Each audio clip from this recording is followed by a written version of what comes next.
مجھے فرش پر اپنے جوتوں کے نشان نظر آئے۔ میں نے جھک کر غور سے دیکھا تو میرے رونگٹے کھڑے ہو گئے، کیونکہ وہ تازہ خون کے نشان تھے، جسم پر کپ کپی طاری کر دینے والا سسپینس جو آپ کے ہوش اڑا دے گا۔ یہ میں ہوں، وقار، پیشے کے اعتبار سے بزنس مین ہوں، امپورٹ اینڈ ایکسپورٹ کے کاروبار سے وابستہ ہوں۔ اس کام کی نوعیت کے سبب اپنی ذات سے نکلنے کی فرصت ہی نہیں ملتی، اسی لیے اپنی فیملی بنانے کا خیال ہی نہیں آیا۔ ٹومی میرا پالتو ایک لیبریڈ نسل کا کتا۔ میں نے اسے اپنے کالج کے زمانے سے ایک نوزائیدہ بچے کی طرح پالا پوسا۔ آج بس یہی ہے میری تنہائی کا ساتھی جو مجھے سمجھتا ہے۔ میں مصروفیت کے سبب اپنے لیے زیادہ وقت تو نہیں نکال پاتا، مگر پچھلے چند مہینوں سے ایک سوچ ذہن میں گھوم رہی تھی کہ شہر سے دور کسی پرسکون جگہ پر اپنے لیے ایک فارم ہاؤس خریدا جائے، اور پھر اپنی سوچ کو حقیقت میں بدلتے ہوئے مری میں ایک پرفضا مقام پر اپنے لیے ایک فارم ہاؤس خرید ہی لیا۔ تمام ضروری لوازمات پورے کرنے کے بعد میں اس فارم کا واحد وارث بن گیا۔ ہفتہ بھر کی مصروفیت کی تھکن اتارنے اور اپنے ذہن کو کام کے دباؤ سے نکالنے کے لیے میں اپنا ہر ویکینڈ فارم ہاؤس پر گزارنے لگا۔ زندگی حادثات کا نام ہے، اور حادثات کے اثرات وقت کے ساتھ ساتھ ماند پڑ ہی جاتے ہیں، مگر ہر انسان کی زندگی میں کوئی نہ کوئی ایک ایسا حادثہ ضرور ہوتا ہے جس کے اثرات ذہن پر ہمیشہ کے لیے ثبت ہو جاتے ہیں۔ ایسا ہی ایک عجیب نوعیت کا خوفناک حادثہ میرے ساتھ رونما ہوا، جسے یاد کرتے ہوئے آج بھی مجھے اپنے ذہن پر دباؤ محسوس ہوتا ہے۔ واقعہ کچھ یوں ہوا کہ اس ہفتہ کام کی نوعیت معمول سے کچھ زیادہ رہی تھی، اور ذہنی تھکاوٹ سے مجھے بیزاری ہونے لگی تھی۔ انتظار تھا تو بس ایک ویکینڈ کا کہ میں جلد از جلد فارم ہاؤس پر پہنچ کر خود کو اس کام کے بوجھ سے آزادی دلا سکوں۔ آخر کار ہفتہ کی صبح میں اپنے فارم ہاؤس کے راستے پر گاڑی دوڑا رہا تھا۔ ٹومی بھی میرے ہمراہ فرنٹ سیٹ پر بیٹھا راستے میں آنے والی ہر چیز کو بغور دیکھ رہا تھا۔ اس کی حرکتوں سے معلوم ہوتا تھا کہ اسے فارم ہاؤس پر پہنچنے کی مجھ سے زیادہ جلدی تھی۔ چند گھنٹوں کی مسافت کے بعد میں فارم ہاؤس پہنچا تو گیراج میں گاڑی پارک کرنے لگا، جبکہ ٹومی مجھ سے پہلے ہی دوسری جانب کھڑکی سے باہر کود چکا تھا۔ میں نے گیراج میں گاڑی پارک کی اور ڈگی سے اپنا سامان نکالنے لگا۔ اسی دوران مجھے یکدم ٹومی کے بھونکنے کی آواز سنائی دی۔ اس کے یوں اچانک بھونکنے پر مجھے تشویش ہوئی، اور میں ٹومی کی جانب بڑھا تو دیکھا کہ اس کے سامنے گھاس میں کافی سارے پرندے مردہ حالت میں پڑے تھے، جن کے جسم سے آدھا گوشت غائب تھا اور وہاں سے ہڈیاں نمایاں تھیں۔ یہ منظر میرے لیے تشویشناک تھا، کیونکہ اس سے پہلے یہاں پر کوئی ایسا واقعہ ظہور پذیر نہیں ہوا تھا۔ سفر کی تھکاوٹ کی وجہ سے میں نے اس منظر کو محض ایک اتفاق سمجھ کر نظر انداز کر دیا اور واپس گاڑی کی جانب پلٹا۔ نیچے زمین پر رکھا ہوا سامان اٹھایا اور ٹومی کو ساتھ لیا اور گھر کا دروازہ کھول کر اندر داخل ہو گیا۔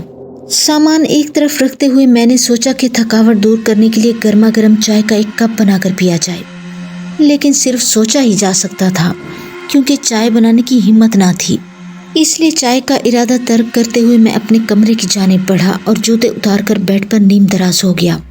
جو ہی میں نے سونے کے لیے آنکھیں بند کی تو آنکھوں کے سامنے وہی مردہ پرندے آ گئے جنہیں میں نے کچھ ہی دیر پہلے گھاس میں مردہ حالت میں دیکھا تھا۔ سوال ذہن میں یہی تھا کہ آخر پرندوں کی یہ عجیب حالت ہوئی کیسے؟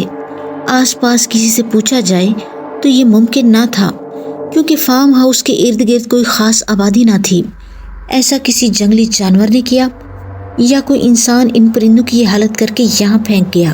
انہیں دونوں سوالوں کو سوچتے سوچتے کب نیند مجھ پر غالب آ گئی معلوم ہی نہ ہوا۔ جب آنکھ کھلی تو کمرے کے اندر اور باہر مکمل اندھیرا تھا۔ مجھے اندازہ ہو گیا تھا کہ مجھے سوتے ہوئے شام ہو چکی ہے۔ خیر میں بیڈ سے اترا اور لائٹ آن کی۔ ٹومی پر نظر پڑی تو وہ بیڈ کی ایک جانب بیٹھا معصومانہ نظروں سے میری طرف ہی دیکھ رہا تھا۔ اے ٹومی کے بچے، یہاں آؤ۔ وہ تیزی سے میری طرف آیا اور میں پیار سے اس کے سر پر ہاتھ پھیرنے لگا۔ مجھے بھوک محسوس ہو رہی تھی اور اندازہ تھا کہ ٹومی بھی بھوکا ہے، کیونکہ صبح سے ہم دونوں نے کچھ نہیں کھایا تھا، مگر پھر خیال آیا کہ کیوں نہ پہلے تازہ دم ہوا جائے اور پھر کچھ کھایا جائے۔ اس خیال کے آتے ہی میں نے کمرے کے باہر رکھے بیگ سے اپنے کپڑے نکالے اور انہیں تبدیل کرنے کی غرض سے واش روم کی جانب بڑھا۔ واش روم کا دروازہ کھولتے ہی ایک انتہائی ناگوار بدبو میرے نتنوں سے ٹکرائی۔ جس کی شدت نے مجھے اپنے ناک پر ہاتھ رکھنے کے لیے مجبور کر دیا۔ میں ایک لمحے کے لیے رکا اور پھر ہمت کر کے واش روم میں داخل ہو گیا اور لائٹ آن کی۔ وہ ناگوار بدبو کسی چیز کے گلنے سڑنے جیسی تھی، خصوصاً کسی مردہ جسم کے گلنے سڑنے جیسی۔ بظاہر تو واش روم میں مجھے کچھ ایسا دکھائی نہ دیا، پھر اچانک میری نظر واش روم کے دائیں کونے میں دیوار پر لگے چند دھبوں پر پڑی۔ نزدیک جا کر ذرا غور سے دیکھا تو وہ خون کے دھبے تھے جو منجمد ہو چکے تھے۔ خوف کی ایک سرسری سی لہر میرے جسم میں دوڑ گئی، ساتھ ہی یکدم یہ خیال آیا کہ شاید یہ خون کسی جنگلی جانور یا پرندے کا ہو سکتا ہے، کیونکہ واش روم کی دیوار کی دوسری جانب کھیت تھے اور کھیتوں سے آگے ایک گھنا جنگل تھا، اور واش روم کی اسی دیوار میں ایک روشن دان بھی موجود تھا، مگر روشن دان کا منہ ایک جالی سے بند تھا۔ مجھے اپنے پہلے خیال کی سوچ پر ہنسی آ گئی، کیونکہ فارم ہاؤس کی تمام بیرونی دیواریں معمول سے زیادہ اونچی تھیں اور انہیں پھلانگنا کسی جنگلی جانور کے لیے آسان نہ تھا۔ دوسرا خیال یہ کہ کسی پرندے کا خون، لیکن وہ بھی حقیقت سے دور تھا، کیونکہ اگر کوئی پرندہ روشن دان کے ذریعے اندر آتا تو روشن دان کی جالی کہیں سے ٹوٹی ہوئی ہوتی، مگر ایسا نہ تھا، اور وہ بدبو جس سے ابھی تک میرا دماغ سن ہو رہا تھا ناقابل برداشت تھی۔ میں جلدی سے واش روم سے باہر نکلا اور بیڈ پر آ کر بیٹھ گیا۔ ٹامی مجھے دیکھ کر میرے پاس ہی آ بیٹھا۔ صبح گھاس میں وہ مردہ پرندے اور اب واش روم میں یہ سڑنے کی بدبو اور خون کے دھبے، یہ سب چیزیں میرے ذہن میں گھومنے لگیں۔ یہ سب کچھ میرے لیے غیر معمولی تھا، اور فارم ہاؤس پر اس سے پہلے کوئی ایسا واقعہ نہیں ہوا تھا۔ خیر، یہ سب سوچتے ہوئے میں بیڈ سے اٹھا اور دوسرے کمرے کے واش روم میں کپڑے بدلنے چلا گیا۔ نہا دھو کر اور تازہ دم ہو کر میں واپس اسی روم میں آ گیا، مگر ابھی بھی میرے ذہن میں وہی چیزیں گردش کر رہی تھی۔ محسوس ہوئی تو میں نے کچن کا رخ کیا۔ کچن میں قدم رکھتے ہوئے میں نے لائٹ آن کرنے کے لیے جیسے ہی ہاتھ اٹھایا تو مجھے ایسا لگا جیسے کوئی اندیکھی مخلوق مجھے چھو کر گزری ہو۔ کسی وجود کا لمس محسوس ہوتے ہی خوف سے مجھ پر کپکپاہٹ طاری ہو گئی۔ کانپتے ہاتھوں سے میں نے لائٹ آن کی۔ کچن میں کوئی نہ تھا، اور ہوتا بھی کیوں؟ جو میں نے محسوس کیا وہ کسی کے وجود کا احساس تھا۔ لائٹ آن دیکھ کر ٹامی بھی کچن میں آ گیا، اور ایک لمحے کے لیے میرا خیال اس کی جانب چلا گیا۔ میں نے کچھ سوچا، شاید اسے بھوک لگی ہے، تبھی وہ میرے تعاقب میں یہاں آ گیا تھا۔ میں نے پیار سے اس کے سر پر ہاتھ پھیرا اور کچن میں رکھے ڈاگ باؤل میں کھانا ڈال کر اس کے سامنے رکھ دیا۔ اس نے تشکرانہ نظروں سے میری جانب دیکھا اور کھانا کھانے لگا، مگر میری بھوک تو اڑ چکی تھی۔ کیا چیز تھی جو مجھے چھو کر گزری تھی؟ کچن کی شیلف میں سے ٹیک لگا کر یہی میرے ذہن میں ان سب چیزوں کی وجہ یہی تھی کہ کوئی ایسا وجود تو تھا اس فارم ہاؤس پر جسے میں صرف محسوس کر رہا تھا مگر دیکھ نہیں پا رہا تھا۔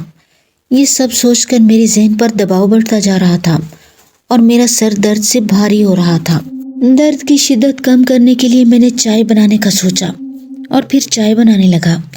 چائے بنا کر اسے کپ میں ڈالا اور کمرے کی جانب مڑا۔ ٹامی بھی اپنا کھانا ختم کر کے میرے پیچھے پیچھے چلا آیا۔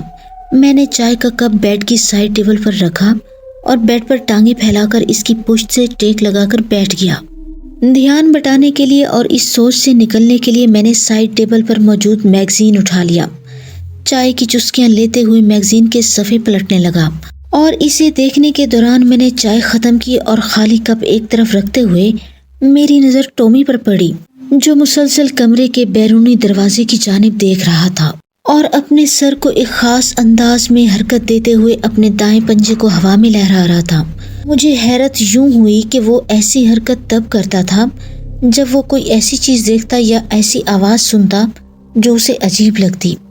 حالانکہ اس وقت صرف میرے کمرے کی لائٹس آن تھی اور مکمل گھر تاریکی میں ڈوبا ہوا تھا۔ مجھے یقین ہونے لگا کہ جس وجود کو میں محسوس کر رہا ہوں اب اسے ٹامی بھی محسوس کرنے لگا ہے۔